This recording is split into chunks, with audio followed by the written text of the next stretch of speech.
자, 중년 커플 사이에 이 어떤 폭행 사건인데 폭행이 있고 나서 며칠 뒤에 이 여성이 사망을 했어요. 네, 2년 전에 서울에서 있었던 일입니다. 이 둘의 다툼의 시작이 된 게 50대 남성이 사귀던 40대 여성이 바람을 피는 것 같다고 의심을 하면서 시작이 됐는데요.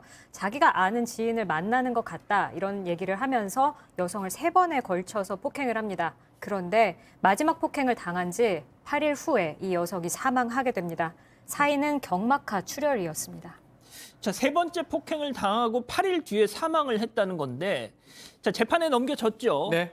자, 1심, 2심 재판부 같은 판단을 내렸더라고요. 자, 폭행 이후 8일 경과 후에 사망을 했다. 이게 이제 폭행치사냐, 폭행치상이냐, 이게 좀 문제가 되는데 일단은 폭행치상으로 대부분 인정을 했습니다. 재판부에서는. 왜냐하면 장기간의 다량을 음주를 하면 급성 경막하 출혈 가능성도 있고 피해자가 사망 전날에 음주해서 만취 상태다. 그래서 폭행하고 죽음 사이에는 연관성, 직접적 연관성, 인과관계는 조금 없어 보인다. 그렇지만 다친 거는 맞기 때문에 폭행치상을 인정하면서 징역 10개월을 선고를 했습니다. 1, 2심 공이요. 예. 사람이 죽었지만 인과관계가 없기 때문에 징역 10개월. 자, 그럼 여기서 오늘 두 번째 사건 체크포인트 짚어보죠. 사가 아니라 상이다. 자, 뭐 승현님 딱 저렇게 폭행 치상 혐의만 유죄가 인정이 됐네요. 이제 좀 어려운 말로 하면 이렇게 폭행이 빵 있고 사람이 사망하면 이 폭행과 사망 사이 인과관계, 이 결과에 대한 책임을 묻는 인과관계에 대한 입증이 있어야 되는데 방금 변호사님이 말씀 잘 주셨다시피 법원의 입장에서는 그 폭행은 존재해서 이 사람이 경막 하출혈이 생겼다. 머릿속에 어떤 그 피의 어떤 응고 형태는 생겼지만 그것이 곧 사람을 사망하게 만드는 게 그 폭행에 의해서 만들어졌다고는 볼 수 없는 거 아니냐. 사실 뭐 시청자 여러분 많이 기억하시겠지만 그 당시에 국민들이 굉장히 공분했던 사건 중에 하나가 어떤 택시의 그 운전자가 내리시면서 뭐 다른 이야기를 하니까 그 손님이 동전을 던져서 그 택시 근로자께서 노동자께서 사망하시는 사건이 발생했는데요.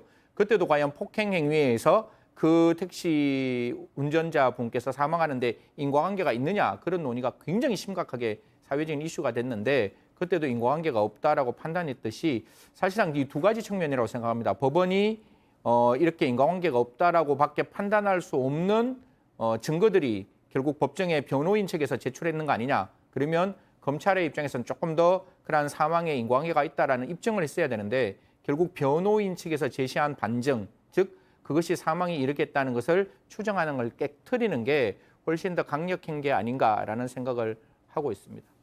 자, 1심은 폭행이 있고 약 7일 동안 피해자에게 경막 하출혈 증상이 발견되지 않았다.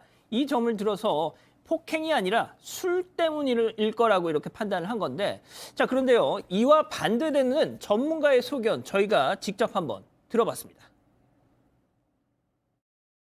맞고 나서 급성출혈이 있었다면 결국에 맞지 않았다면은 그 급성출혈이 생기지 않았을 거거든요. 근데 이 여자 환자 같은 경우에 제가 술을 얼마나 많이 먹는지는 잘 모르겠지만 많이 드시는 분들 뇌 자체가 다른 분의 젊은 그 나이 또래에 비해서 위축이 많이 와 있어요.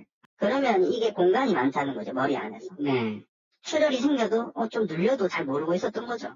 어느 인기점을 그걸 딱 넘는 순간에 증상이 나타나는 거예요. 그럴 가능성이 충분히 있죠. 자, 이겁니다. 이 전문가분은 CT, MRI를 직접 본 건 아니기 때문에 정확히 진단을 할 수는 없다는 전제는 하셨어요. 하지만 사망한 여성이 평소 술을 많이 마셔서 이 뇌가 위축되어 있는 상태에서 폭행으로 인해서 뇌출혈을 모르고 있다가 갑자기 쓰러졌을 가능성도 있다라고 지금 얘기를 하신 건데 자, 일단 검사는 그럼 난 항소심 가서 난 다시 한번 판단을 받아보겠다 했어요. 2심도 같은 판단을 내렸는데요. 폭행치사가 되려면 폭행이 있어야 되고요. 또 사망을 해야 되는데 연관성, 인과관계가 있어야 되는데 그건 하나 더 있어야 됩니다. 이 사망을 이 가해자가 알거나 알 수 있었어야 됩니다. 1심에서는 연관성이 없다라고 지금 전문의들이 이제 얘기를 했는데 재판부 같은 경우는 술을 많이 마시는 사람이 이렇게 경막하 출혈로 죽을 수 있다. 요거는 맞는데 요런 사실을 이 남성이 전문 지식이 없기 때문에 모를 것이다. 설사 그렇게 갔다 하더라도 이 사람한테 책임을 묻기에는 문제가 된다는 게 2심 재판부 결론입니다. 인과성도 없어 보이는데 설사 인과성이 있다고 하더라도 이 남성이 8일 후에 일어날 수 있는 일, 의사가 아닌 이상 그 내용을 모를 건데 어떻게 책임을 지겠냐라는 게 2심 재판부 결론이고요. 결국은 폭행치사가 아닌 폭행치상죄만 인정이 됐습니다. 교수님 좀 정리를 해주시죠. 뭐 어떻게 보셨습니까 이 판결? 글쎄요, 이제 사실 그 피해자의 입장 또는 피해자 유가족의 입장에서는 상당히 좀 억울할 그럴 수 있는 부분이 있는데 지금 이제 뭐 사실 이 법적으로 따져서 뭔가 어떤 결론을 낸다라고 하는 것은 그야말로 아주 그 법 조문의 그 어떤 의한 그런 좀 이렇게 좀 융통성은 없는 그런 그 판단이 될 수가 있죠. 물론 이제 유가족들의 입장에서는 이거는 맞아서 그렇게 되지 않으면 이거는 불가능하다 이렇게 얘기할 수 있는데 그래서 지금 이 폭행치상이라고 하는 것이 결론이 나왔는데요. 원래 이제 이 폭행치사는 징역 3년 이상입니다. 그러니까 폭행치상은 그보다는 당연히 낫겠죠. 그 폭행치상 같은 경우는 7년 이하의 징역 그리고 1,000만 원 이하의 벌금이 되기 때문에 결국 이 결론은 폭행치사가 아니라 법적으로 폭행치상으로 결론이 났습니다. 승현님 짧게요. 지금 우리 가족 여러분들은 그래도 사람이 사망을 했는데 몇 개월 이건 좀 너무 심한 거 아니냐 좀 이러고 계세요. 사망과는 관계없다. 이건 다친 거다라고 이야기해서 사실 상해죄 정도라고 판단해서 아마 징역 10개월 나왔는 것 같은데 이런 부분들이 정말 법리적 감정과 국민의 눈높이가 다른 부분인 거죠. 그래서 이 부분에 대해서 아까 제가 언뜻 지나가면서 말씀드렸는데 이런 부분 특히 사람이 사망한 사건에 대해서는 검찰에 계시는 분들이 조금 더 노력하시고 조금 더 그 유족들의 마음을 어루만지는 재판에서의 활동이 필요한 거 아니냐. 조금 더 적극적인 입증 필요하다고 생각합니다.